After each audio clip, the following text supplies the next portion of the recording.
बिस्मिल्लाहिर्रहमानिर्रहीम। अस्सलामुअलैकुम।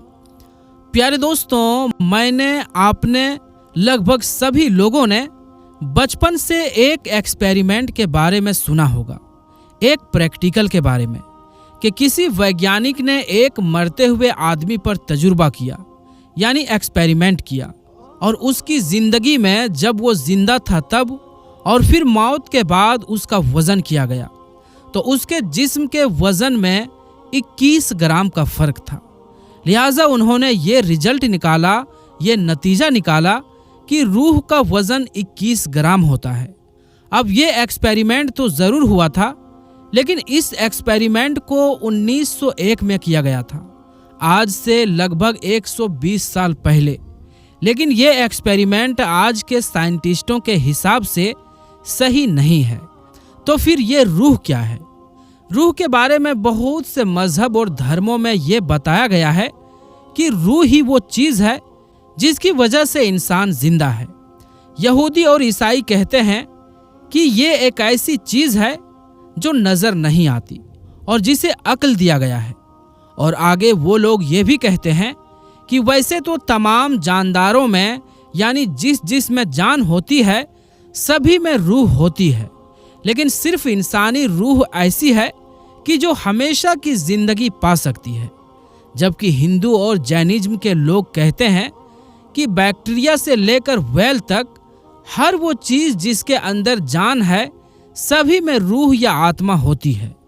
1037 में इब्ने सीना हमदान की एक जेल में थे और वहाँ उन्होंने एक थॉट एक्सपेरिमेंट किया था, जिसे द फ्लोटिंग मैन एक्सपेरिमेंट या फिर तैरते हुए इंसान वाला तजुर्बा कहते हैं। इब्ने सीना कहते हैं कि आप सोचें, यानी इमेजिन करें कि एक शख्स हवा में तैर रहा है, वो लटका हुआ है, इसके अगल बगल कुछ भी नहीं है और ना ही इसके जिस्म का कोई भी हिस्सा किसी चीज़ को टच कर रहा है, यानी किसी भी चीज़ को छू रहा है। इसके जिस्म की तमाम सेंसेज उस वक्त डिस्कनेक्टेड है। इसे अपने हाथ, टांग या जिस्म के किसी भी हिस्से का कोई आइडिया नहीं है, लेकिन इन सब के बावजूद उसे अपने होने का एहसास ज़रूर होगा। इसे ये ज़रूर पता होगा कि वो जी रहा है और वो जिंदा है। और यहाँ से इब्ने सीना ये नतीजा निकालते हैं, इसका ये मतलब निकालते हैं कि अपने होने का एहसास ही रूह है।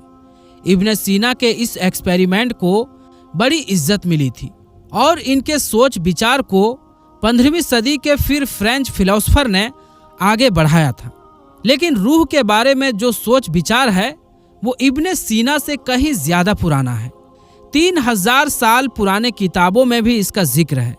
जैसे कि तुर्की से मिला था 2800 साल पुराना एक कतबा, यानी एक तख्ती मिला था, जिसमें मरने वाले का नाम और तारीख लिखा होता है। इस पर लिखा था कि ये कतबा मेरी रूह की खुशी के लिए है।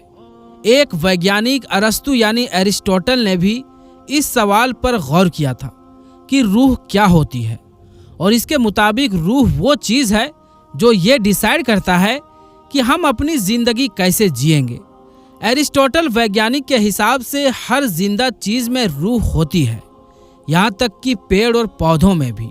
लेकिन वो ये कहता है कि पौधों और दरख्तों की रूह सिर्फ अपने नस्ल को बढ़ाने के बारे में सोचती है, और जानवरों में जो रूह होती है वो सिर्फ नकलो हरकत यानी मूवमेंट्स करने के बारे में सोचती है।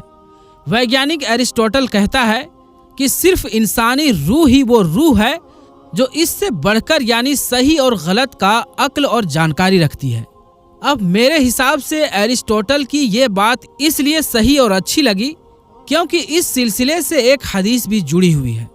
एक मर्तबा सहाबा इकराम ने आप सल्लल्लाहु ताला अलैहि वसल्लम से पूछा कि या रसूलल्लाह सल्लल्लाहु अलैहि वसल्लम, क्या हमारे लिए चौपाइयों के साथ नेकी में भी कोई अज्र यानी सवाब है?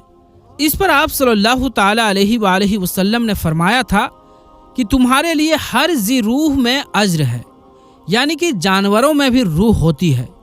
फिर एक दूसरी हदीस इब्ने अब्बास रदियल्लाहु ताला अन्हु से मरवी है कि आप सल्लल्लाहु अलैहि वसल्लम ने मुर्गियों के हवाले से फरमाया था कि कोई भी वो चीज़ जिसमें रूह हो इसे तकलीफ का निशाना ना बनाओ।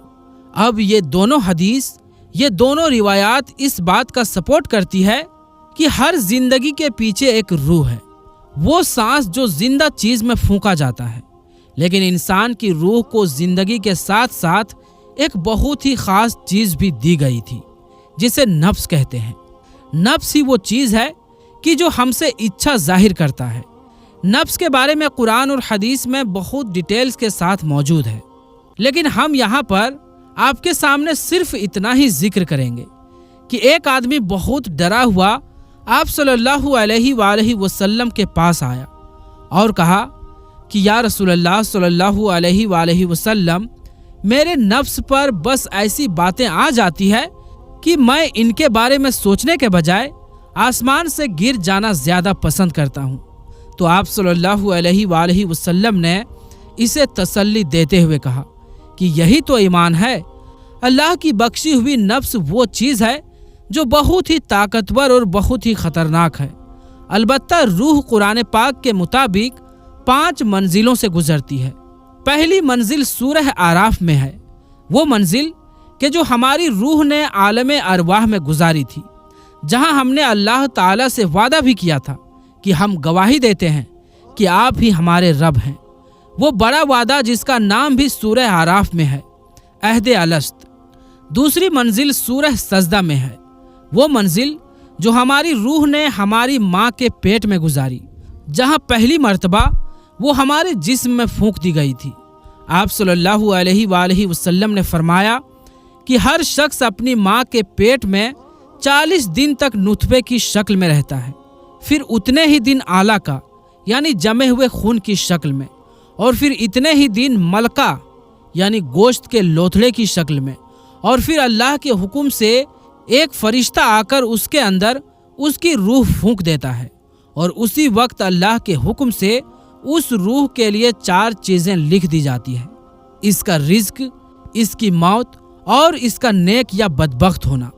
तीसरी मंजिल वो है जिसके मुताबिक पूरे कुरान पाक में आयात मौजूद है, यानी कि वो मंजिल जिससे हमारी रूह अभी गुजर रही है, मेरी, आपकी, हम सब की, हमारी इस दुनिया की जिंदगी।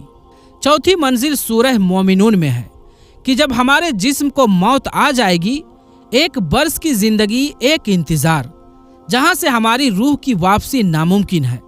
हमारी जिस्म से रूह निकलने के वाकयात बड़े हैरान कर देने वाले हैं। आप सल्लल्लाहु अलैहि वसल्लम ने फरमाया था कि जब अल्लाह किसी बंदे की रूह किसी इलाके में कब्ज करना चाहे तो उस इलाके में पहुंचने के लिए उस शख्स के लिए कोई ना कोई ज़रूरत भी पैदा कर देता है, जहां पहुंच करके उसकी रूह निकलती है। अब रूह का जिस्म से निकलना अलग अलग तरीकों से होता है, लेकिन मैं आपको सिर्फ उस तरीके के बारे में बता रहा हूं जिसे सुनकर आपका दिल खुशी महसूस करेगा। आप सल्लल्लाहु अलैहि वसल्लम की वफात के बाद तलहा बिन उबैदुल्लाह रदियल्लाहु ताला अन्हु बहुत उदास और परेशान रहा करते थे, और एक दफ़ा उन्होंने अपनी इस परेशानी और अपने गम का जिक्र उमर बिन खत्ताब रदियल्लाहु ताला अन्हु से किया। तलहा बिन उबैदुल्लाह रदियल्लाहु ताला अन्हु कहते हैं कि मैंने आप सल्लल्लाहु अलैहि वसल्लम को एक बार कहते हुए सुना था कि मैं एक ऐसा कलमा जानता हूँ कि अगर कोई शख्स उस कलमे को मौत के वक्त पढ़ ले तो उसकी रूह उसके जिस्म से निकलते ही रहमत और सुकून में चली जाएगी। लेकिन अफसोस कि मैं आप सल्लल्लाहु अलैहि वसल्लम से वो कलमा नहीं पूछ सका, और ये वो वजह है उमर कि जिसने मुझे गमजदा किए रखा है। इस पर हजरत उमर बिन खत्ताब रदियल्लाहु ताला अन्हु ने कहा था कि मैं जानता हूँ कि वो कलमा कौन सा है। वो कलमा है कि जिसे नबी सल्लल्लाहु अलैहि वसल्लम ने अपने चचा अबू तालिब को पेश किया था, ला इलाहा इल्लल्लाह। दरअसल आप सल्लल्लाहु अलैहि वसल्लम ने फरमाया था कि अपने मुर्दों को ला इलाहा इल्लल्लाह की तलकीन किया करो, क्योंकि इसकी वजह से मोमिन की रूह पसीने का कतरा टपकने की तरह नरमी से निकल जाती है, और रूह के इस तरह निकलने पर सूरह फज्र की एक बहुत ही प्यारी आयत है कि ऐ इत्मीनान वाली रूह, अपने रब के पास इस तरह लौट चल कि तू उससे राजी اور وہ تجھ سے راضی۔ اس طرح نیک روح کو نکالنے والے فرشتے بار بار اس سے کہتے ہیں کہ اے پاک روح، باہر آ، تو تعریف کے قابل ہے، تجھے سکون اور خوشبو کی خوشخبری ہے، تیرا رب تجھ سے ناراض نہیں ہے۔ وہ فرشتے یہ باتیں بار بار کہتے ہیں، یہاں تک کہ وہ روح باہر آ جاتی ہے اور پھر اسے آسمان کی طرف لے جایا جاتا ہے۔ ابو سلمہ رضی اللہ تعالی عنہ کی وفات کے وقت ان کی آنکھیں اوپر اٹھ چکی تھی۔ آپ صلی اللہ علیہ وآلہ وسلم تشریف لائے، ان کی آنکھوں کو بند کیا اور فرمایا کہ جب روح جسم سے نکالی جاتی ہے تو انسان کی نظر اسی روح کے پیچھے جاتی ہے، اور آپ صلی اللہ علیہ وآلہ وسلم نے یہ بھی فرمایا تھا کہ مومن کی روح ایک پرندہ ہوتی ہے کہ جو جنت کی درختوں سے کھاتی رہتی ہے، یہاں تک کہ جس دن اللہ نے اسے اٹھانا ہوگا وہ اس کی روح کو اس کے جسم میں لوٹا دے گا۔ بلکہ اسی حوالے سے اسی سے ریلیٹڈ ایک اور بڑی پیاری حدیث بھی ہے، جہاں ام ہانی کہتی ہے کہ میں نے آپ صلی اللہ علیہ وآلہ وسلم سے پوچھا کہ یا رسول اللہ صلی اللہ علیہ وآلہ وسلم، جب ہم مر جائیں گے تو کیا ہم ایک دوسرے سے ملیں گے؟ کیا ہم ایک دوسرے کو دیکھیں گے؟ اس پر آپ صلی اللہ تعالی علیہ وآلہ وسلم نے جواب دیا کہ تمام روحوں کو پرندوں کی شکل دے دی جاتی ہے، وہ درختوں سے کھاتی رہتی ہے، اور قیامت کے دن ہر روح دوبارہ اپنے جسم میں داخل ہو جائے گی۔ لیکن آپ صلی اللہ علیہ وآلہ وسلم نے یہ بھی فرمایا تھا کہ روح اس وقت تک بیچ میں لٹکی بھی رہتی ہے کہ اگر اس پر کوئی قرض باقی ہو، اور پھر شروع ہوتی ہے ہماری روح کے اس سفر کی آخری منزل، ایک ہمیشہ کی زندگی۔ قرآن پاک میں ہماری روح کا 2 مرتبہ اس کے نام سے ذکر ہے، جن میں سے ایک بار سورہ زمر میں ہے کہ اللہ روحوں کو ان کی نیند کے دوران قبض کر لیتا ہے، پھر جن روحوں پر موت کا حکم لگ چکا ہوتا ہے انہیں اپنے پاس روک لیتا ہے اور باقی روحوں کو چھوڑ دیتا ہے۔ اب ہماری روحیں نیند کے دوران ہمارا جسم چھوڑ کر کیسے چلی جاتی ہے، یہ ایک راز ہے، بالکل ویسے ہی کہ جیسے عمر بن عاص رضی اللہ تعالی عنہ سے مروی وہ حدیث کہ جہاں آپ صلی اللہ علیہ وآلہ وسلم نے فرمایا تھا کہ مومنوں کی روحیں ایک دن اور رات کے فاصلے پر جا کر دوسری روح سے ملتی ہے، چاہے انہوں نے ایک دوسرے کو دیکھا بھی نہ ہو۔ پیارے دوستوں، رات کو ہماری روحیں جسموں سے کیسے نکل جاتی ہے، یہ کیسے سفر کرتی ہے، ہم شاید اس بارے میں کبھی بھی نہ جان سکیں۔ روح کے بارے میں ہم لگ بھگ کچھ بھی نہیں جانتے، لیکن اس کے بارے میں جاننے کی خواہش ایک لمبے زمانے سے انسان کے اندر ہے۔ عبداللہ بن مسعود رضی اللہ تعالی عنہ کہتے ہیں کہ ایک بار میں آپ صلی اللہ علیہ وآلہ وسلم کے ساتھ تھا اور ہم مدینہ کے کھنڈرات میں چل رہے تھے۔ آپ صلی اللہ علیہ وآلہ وسلم کے ساتھ میں سہارے کے لیے کھجور کی ایک چھڑی تھی، تو کچھ یہودی ہمارے قریب سے گزرے، ان میں سے ایک نے دوسرے سے کہا کہ ان سے روح کے بارے میں پوچھو۔ پھر کسی اور نے کہا کہ ایسا نہ ہو وہ کوئی ایسی بات کہہ دیں جو تمہیں اچھی نہ لگے۔ پھر کسی اور نے کہا کہ نہیں، ہم ضرور پوچھیں گے۔ اور عبداللہ بن مسعود کہتے ہیں کہ آخر کار ایک شخص نے رک کر کہا کہ اے ابو القاسم، یہ روح کیا چیز ہوتی ہے؟ آپ صلی اللہ علیہ وآلہ وسلم خاموش رہے۔ پھر آپ صلی اللہ علیہ وآلہ وسلم نے اپنا سر آسمان کی طرف اٹھایا۔ پھر عبداللہ بن مسعود رضی اللہ تعالی عنہ کہتے ہیں کہ میں سمجھ گیا کہ آپ صلی اللہ علیہ وآلہ وسلم پر وحی اتر رہی ہے، اور جب آپ سے وہ کیفیت دور ہو گئی تو آپ نے سورہ اسراء کی یہ آیت تلاوت کی تھی، وہ آیت کہ جہاں قرآن پاک میں دوسری مرتبہ روح کے نام سے ذکر ہے کہ یہ آپ سے روح کے بارے میں پوچھ رہے ہیں کہ روح میرے رب کا حکم ہے اور ہمیں بہت ہی کم علم دیا گیا ہے۔ اب آخر میں روح کے بارے میں ایک بہت ہی خوبصورت حدیث جو بہت ہی پیاری حدیث ہے، وہ حدیث صحیح مسلم، ابو داؤد، مسند احمد اور مشکات المصابیح میں بھی ہے۔ یہ حدیث حضرت ابو ہریرہ رضی اللہ تعالی عنہ سے مروی ہے کہ عالم ارواح میں ہماری روحیں گروہوں کی صورت میں رہتی تھی۔ جن روحوں کا وہاں آپس میں جان پہچان ہو گیا ان کے بیچ اس دنیا میں بھی محبت ہو جاتی ہے، اور جو روحیں وہاں آپس میں انجان رہی ہو وہ اس دنیا میں بھی ایک دوسرے سے اجنبی رہتی ہے۔ تو پیارے دوستوں، ہماری آج کی اس ویڈیو میں بس اتنا ہی۔ ہماری یہ ویڈیو آپ کو کیسی لگی ہمیں کمنٹ میں ضرور بتائیں، اور اگر یہ ویڈیو آپ کو پسند آئی ہو تو اس ویڈیو کو لائک کریں اور اس ویڈیو کو اپنے دوستوں رشتہ داروں میں زیادہ سے زیادہ شیئر بھی کر دیں۔